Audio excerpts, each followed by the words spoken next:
Ayo sampean mriki ajeng napa nglabrak kowe? Nglabrak kula? Ya.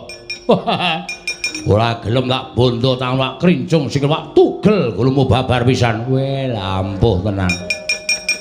Sampeyan iso nugel gulune Petruk sasat iso njero langit. Ayo sing dadi nyatane. Ya. Lho. Ngopo iki? Lho sampeyan ajeng napa? Nugel gulumu. Nya. Penak ta kula? Ora tak dadakokean. Halo apa? Antil pisan gletak malah sampeyan kisinan. Sing dadi nyatane teng peperangan iku ora mbutuhke wong joget. Teng peperangan iku ora mbutuhke wong bengak-bengok. Sing mbutuhke kekendelan, kewanen. Ya. Lho ngoten. Wah, kendel tenan ta iki. Wedi marep apa? Ya.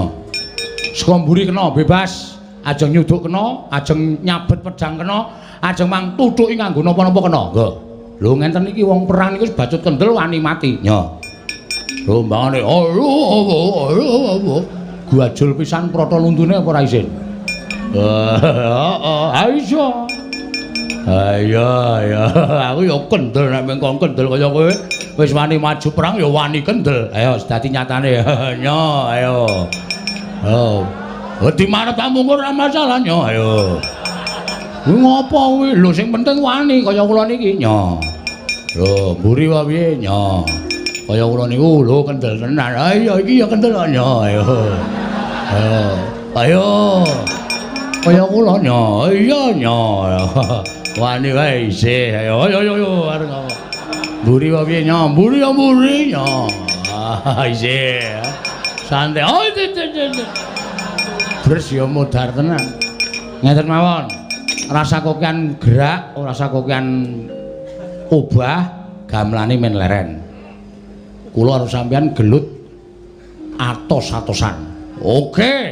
Iya, wah, Dursasana kok oke modern kok. Sampean sing napa kula sik? Manut. Ya.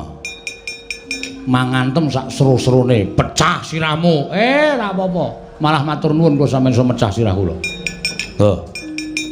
Ping pira? Manut sampean. Pindho ya pindho. Ya. Ning gentenan lho. Iya dadi wis ya. Ya, matek kowe. Matek apa sing dadi nyatane sik kok mau tak matek. Yo, gawe wis. Wah, pecah sirahmu. Nggo. Biar kowe. Luk mendonong. Mesti mumet kowe. Mboten nyo, ping pindho sisan. Wedan. Ora ngrasake apa-apa piye, Truk? Mboten. Wah, gleleng tenan. Yo, ping pindho sisan. Slak pengen ngantem sampean kula. Wah, iya.